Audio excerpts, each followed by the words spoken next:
sovereignty of the UK and England, and nobody like him really standing up to Herman von Rompuy and the other scallywags there in the EU dictatorship. He's elected out of England, there to the EU Parliament, which has no authority.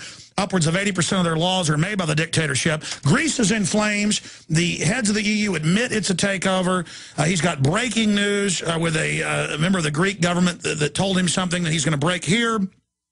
He'll also give us his take on Ron Paul. Nigel Farage joins us from UKIP.org from England. Thank you so much for giving us time, sir. Good to have you there with us. There's a big story going on here, Alex, and people need to know about it. There is. You've got the floor. Tell us what's going on in Greece. Well, as you all know, we've got this project called the Euro, where a whole series of different economies were forced together, and the ambition was that once you had a single currency, you would be able to forge a new state of Europe, regardless of the fact that we all speak different languages and have different cultures, but this was the plan. Many of us from the start warned that this simply economically could not work because there wasn't actually a government for Europe. And what is happening inevitably is that the north and the south of Europe are dividing into two because of their different economies. And now what we've got is a European Union which is behaving not in an undemocratic way, but in a deliberately democratic way. They have removed the elected Prime Minister of Greece and replaced him with one of their own puppets. And even a country the size of Italy, their Prime Minister has gone and been replaced by a former EU Commissioner.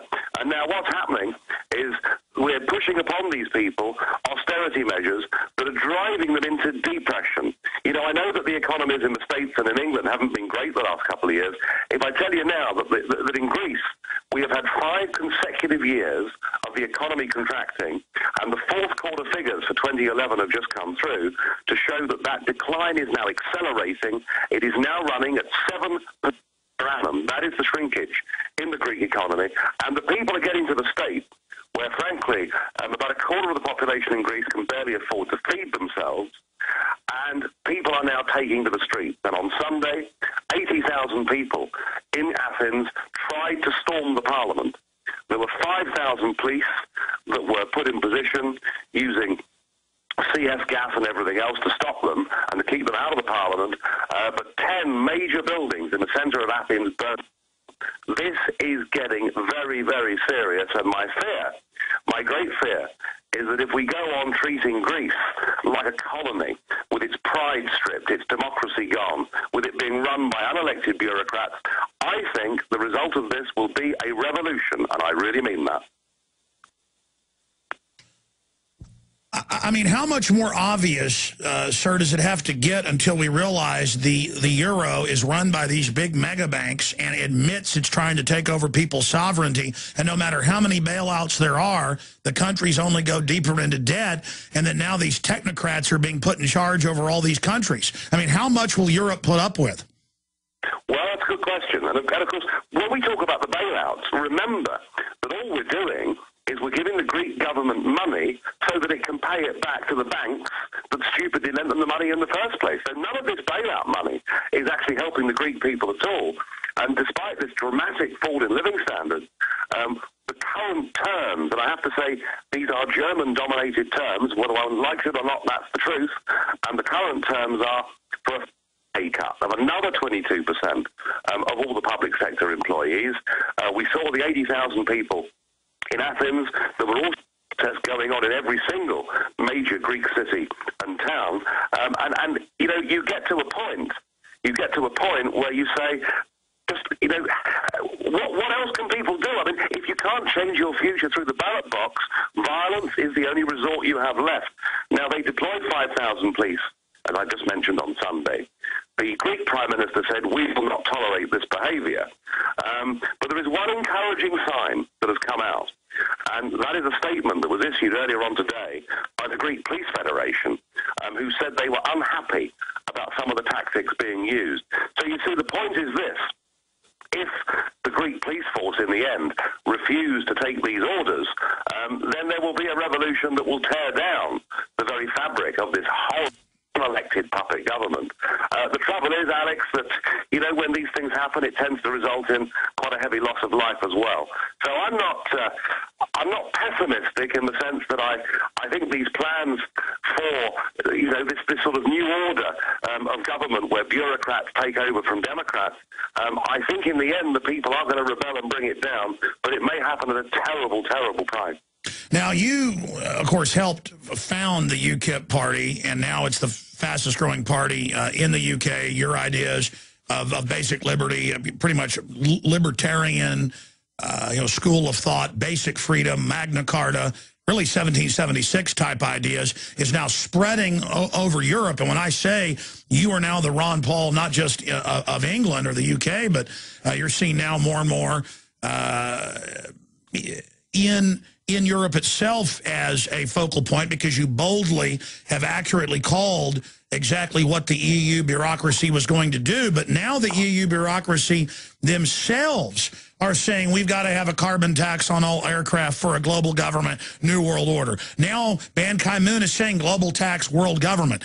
Now Germany's saying, yes, no single-family dwellings now to be built under carbon taxes. I mean, these are real authoritarians. I see articles out of England where they're saying the state will take control of all children at birth, and to keep your children will be probationary. I mean, it's like 1984. How much more obvious does this EU world government tyranny have to get? And what's your prognosis on how long they can keep going? Because it's just naked control freak tyranny at a cartoon level. Well, there are two things that are going to break it, as I say, in those Mediterranean countries. And just have a think about this statistic. Youth unemployment in those Mediterranean countries is now 50%. 50% of young people unemployed. The deflationary death spiral of 7% contractions annually in the economies of these countries. So, you know, the cat's out of the bag. I think people are waking up. What we're really waiting for, I think in many of these countries, we need some more strong leaders to emerge. We need some people with clear thinking. We need some people that understand that democracy and liberty are things that are so vital and important in a free country that indeed our grandparents actually went to war to defend those very principles that are now being surrendered. And the other thing in the end, I think, that might break it too, are the markets. Because whatever they try and do in Europe, and they say, oh, well, it's all the speculators, it's all the speculators. But what the bond markets reflect is that investors realize that these countries are basically going bankrupt. And it's all well and good. They can bail out Greece. They can turn Greece into a colony. They can do the same with Portugal. Small countries. But remember, the question that is now being asked is, what about Italy too? Italy is a big country in European terms with 62 million people. It's one of the biggest countries in Europe. And it seems to me that when the bond markets take fright in Italy, and I confidently predict that will happen, then, you know, however much money they print, whatever kind of Ponzi scheme they try and come up with, I think the Italian problem may prove to be just too big to them. So it could end in financial chaos as well. All right. Now, again, I'm not just, you know, here praising you for no reason. Your debates, your discussions, the articles you've written going back years are all there on record. You accurately predicted what is now happening in Spain and Portugal and Italy. You predicted what would happen in Ireland. Everybody's seeing that globalism is death to a country. But we're also learning that most of this debt is the government signing on to the big mega banks' debt. And the mega banks are using the crisis to try to shut down all their competition. They're trying to move the power to Frankfurt, as you've exposed. So there's this major internal power struggle going on in the elites. We saw your own prime minister go from being a cheerleader for the Euro takeover of what's left of the UK to now having to reverse himself. I want to ask you why he did that, and what does that move signify? Well, David Cameron went to a summit before Christmas, and if you remember, he was supposedly going to veto this new European treaty, this fiscal union treaty. The truth of it is, he was a reluctant hero. He didn't really want to do that. But the financial transaction tax that was being proposed would have meant Britain paying 80% of the bill, and it would have closed down our biggest single industry. And you know, one of that in Britain. We're good at financial services. I don't mean mega banks. I mean the insurance industry. I mean the investment fund industry. I mean the foreign exchange industry.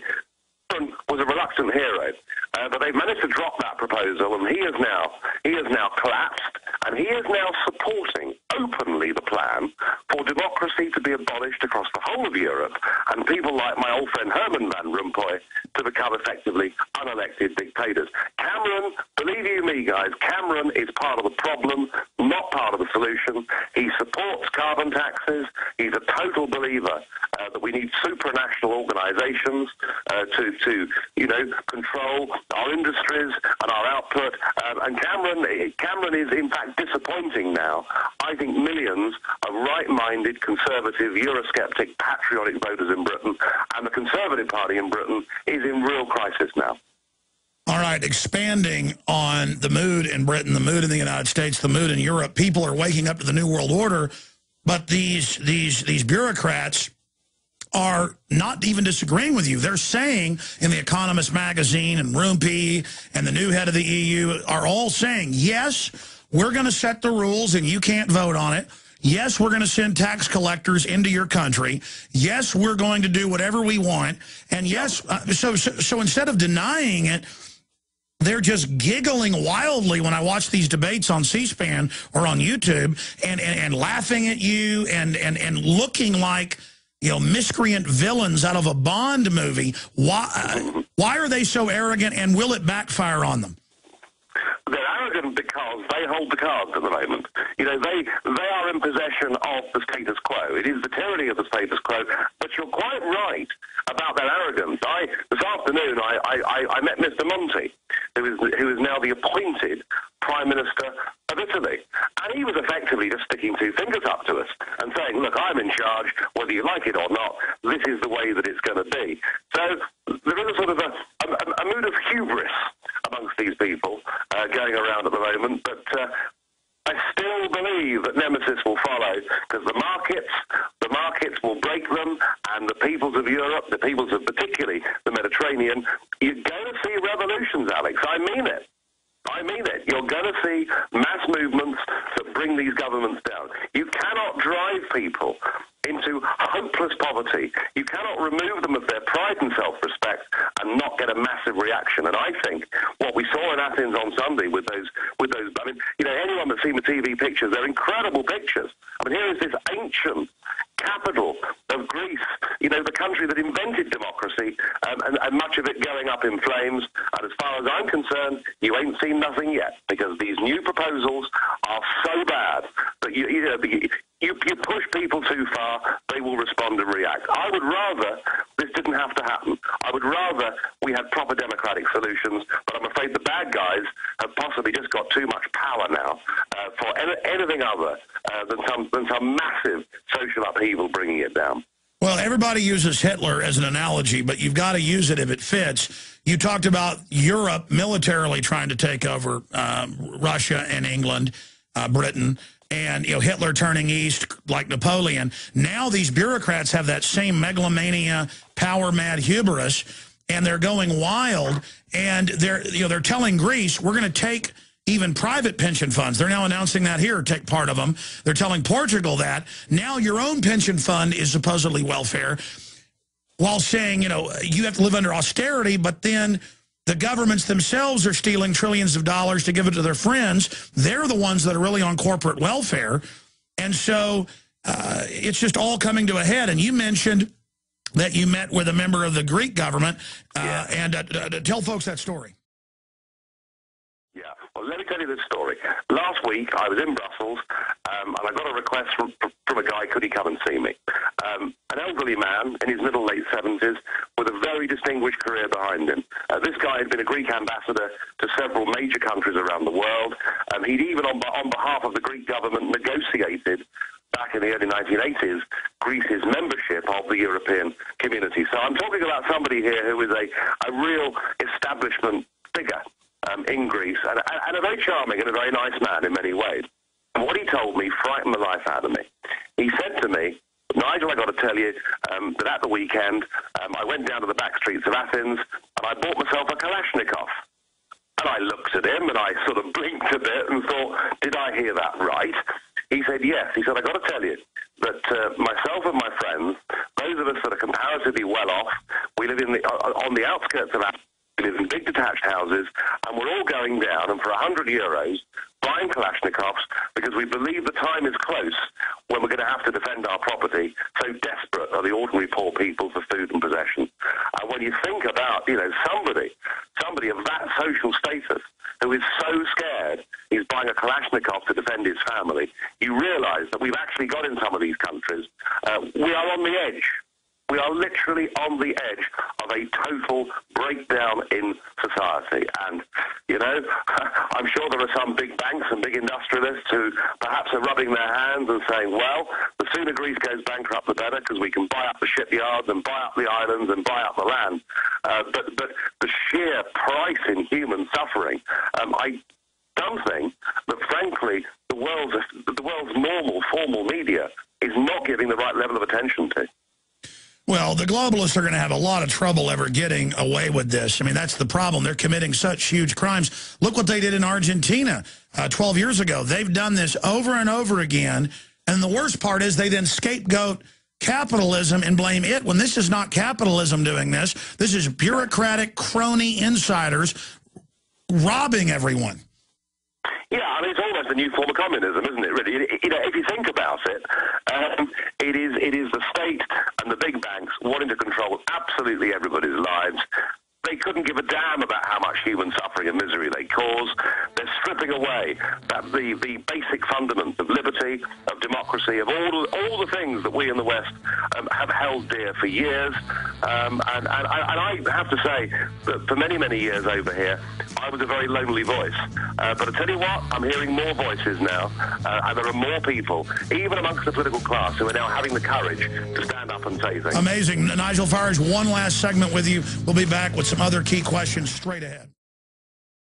All right, final segment. I could talk to this guy for 10 hours. He's a hard guy to get on with. He was just meeting with the new appointed dictator of Italy right before he got on the show. But here he is with us, the Ron Paul of Britain and now of Europe. I mean, really emerging as the main focal point leader along with UKIP, ukip.org, if folks want to get involved with a true group fighting for sovereignty against this global tyranny. We were talking during the break about him surviving a horrible freak plane crash that the pilot's still in really bad shape from, and how suspicious that was, but hopefully they won't have a second one, because then it'll really be obvious. We were talking about getting out of the euro, but you were pointing out during the break, it's designed as a fraud, and so it's like impossible to get out of unless people just wake up to the fraud. Yeah, I mean, these guys that set this European project up were very, very clever, very, very devious people, and they wrote the treaties in such a way that you were designed to get into the thing, but never, ever to be able to get out of the thing. It's rather like a lobster pot or a crab pot. There's a nice juicy bait, and you can get into the pot easily, but getting out is impossible. So there are no provisions in the European treaties for any country ever leaving the euro. That is how they set this whole thing up. These are bad people, and as far as I'm concerned, these treaties should be declared null and void, because the most massive fraud has been perpetrated upon the peoples of Europe. And I think the great public, in France and in Germany, the ordinary people are beginning to wake up to what's been done in their names. Ron Paul, what's your perspective on how the media has been ignoring him and demonizing him? It's fascinating. I must say, the more I listen to and the more I read what Ron Paul has to say, the more fascinated and the more respect I have for this guy, because this guy's got courage. He understands that people want to be set free from big government, and he's not, he's not scared of taking on any issue at all. And I watch him. There was one of the primaries the other day where Ron Paul got 27%, an amazing figure, and yet the BBC virtually refuse to even admit the fact that he's actually contesting the race. And I understand that many conventional parts of the US media have been the same. And it's kind of, you get a Ron Paul figure that comes along and challenges basic assumptions. And perhaps to some extent I've tried to do some of the same things over on this side of the Atlantic. And it's like a media blackout. So I just admire Ron Paul. He's worked hard at this for years. And whilst he's not going to become the president, I think the ideas that he's sowing in America, and particularly amongst the younger generation, those ideas will survive long after Ron Paul. All right, in closing, sir, and I've, again, been honored to have you with us right after your meeting with the dictator of Italy. Is the tide turning? Has it turned, or are we close to turning it? I mean, where would you put us on a timeline? Because, I mean, now you can see the euro collapsing. It's being talked about more. Or will it just collapse into something even worse? We are now entering in Europe the single most dangerous period that we've been in since 1945, and I don't say that lightly. This is because, as the project fails, the determination of its authors to maintain the project becomes greater. We've already seen them do things that nobody could have believed. The removal of elected prime ministers in Greece and Italy perhaps being the best example of that. I even wonder, if in the end the Greek police force won't put down their own citizens, whether the EU itself might even move a force in. These people are bad people. They are capable of virtually anything. But however strong their determination to keep this thing going, the fact is that the fundamentals, the economic fundamentals, say that in the end the global markets are going to break it, and there is going to be the most massive rebellion across Europe. In some countries, it'll manifest itself in the ballot box. In other countries, it will manifest itself, as I've said already tonight, in some kind of revolution that will take place. I think, I have to say, all the years I've been in politics, I think in terms of Europe and its future, 2012 is the key, crucial year. I believe, if I have to make a prediction, I believe, however hard they try, that Greece will leave the euro this year. She will go back to the drachma, she'll have a devaluation, her economy will start recovering, and then the Portuguese will say, we want out too, and the Spanish will say, incredible, we want out too. Incredible.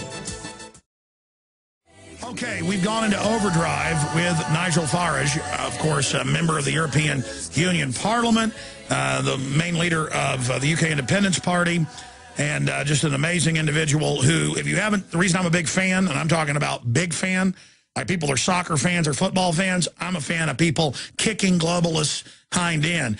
And they hate him when he gets up there to those sniveling slime bags like Rumpy. He's been censured or threatened with censure as well. But he was finishing up with his prediction. So recap that and finish up, sir.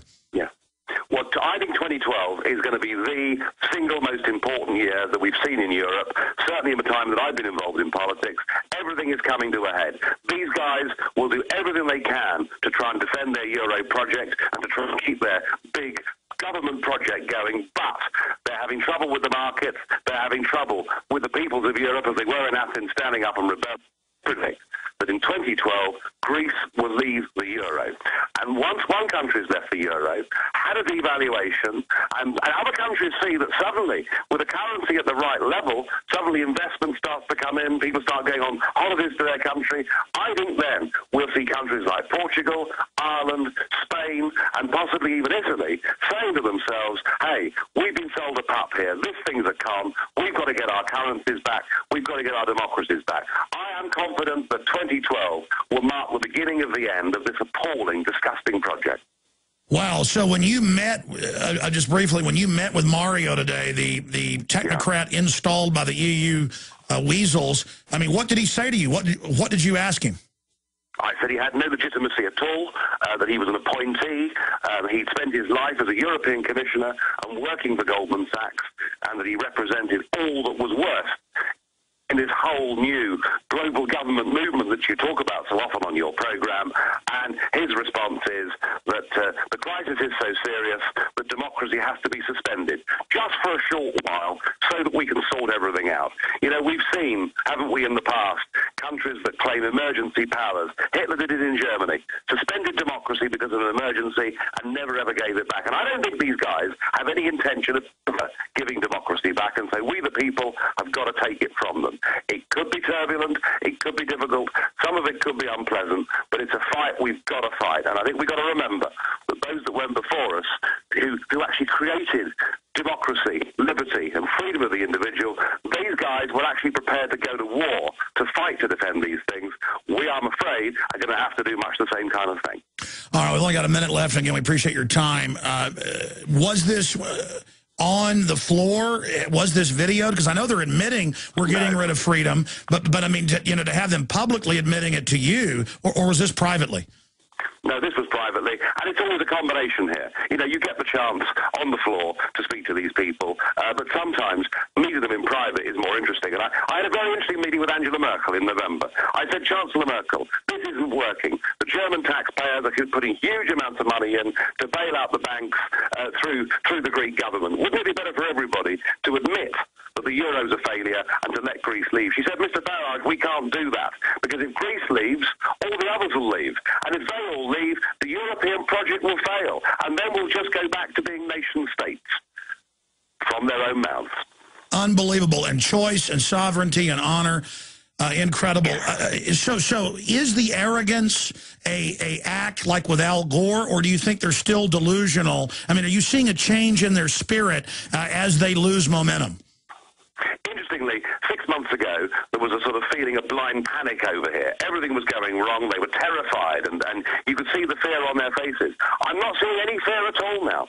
It's as if perpetual crisis has become a new form of government, and they now realise that they can actually get away with almost anything. At least they think they can get away with anything. For a country the size of Italy, to have somebody like this man Monti appointed to take it over, and for that to have happened, they are completely out of control. Well, it's not the first time they had Mussolini.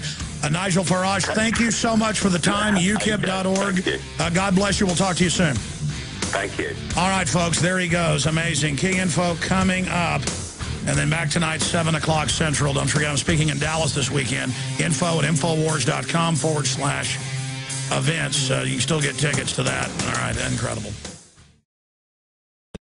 Visit Infowars.com and PrisonPlanet.com.